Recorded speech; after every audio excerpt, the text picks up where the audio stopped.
MARPA sont des maisons d'accueil et de résidence pour personnes en autonomie, âgées de 60 ans et plus, désirant quitter leur domicile pour retrouver une vie conviviale dans des logements sécurisés, confortables, adaptés, on va dire, au vieillissement à la personne.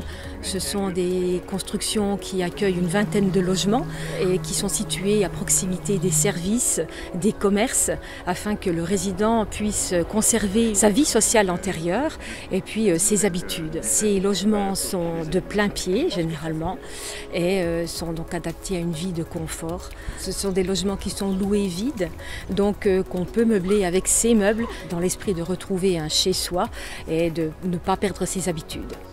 Alors le conseil départemental des Vosges réfléchit aux problèmes de société et donc cette nouvelle demande qui oblige en tant qu'élu à nous répondre à un enjeu sociétal qui est qu'est-ce que je fais quand je quitte ma résidence principale, que je sois propriétaire ou locataire et que je ne suis pas encore prêt ni avoir besoin d'aller en EHPAD.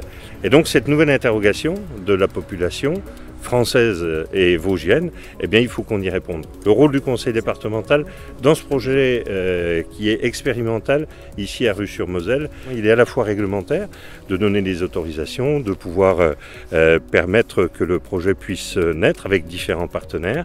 Et puis, de l'autre côté, c'est de pouvoir éventuellement subventionner, aider financièrement au développement de ce projet pour que ça puisse devenir une référence dans les Vosges, puisque là, on est sur des choses qui sont pilotes, assez novatrices. Et ici, c'est particulièrement intéressant parce que juste derrière moi, vous avez tous les commerces essentiels à la vie courante où on peut aller à pied.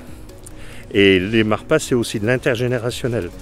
Vous avez la crèche qui est à quelques pas d'ici, de l'autre côté. Vous avez les écoles.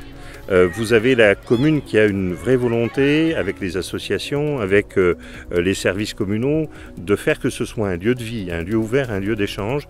On sait que la qualité de vieillissement des personnes est intimement liée au fait de pouvoir discuter, échanger, partager, et pas qu'avec des gens de sa génération.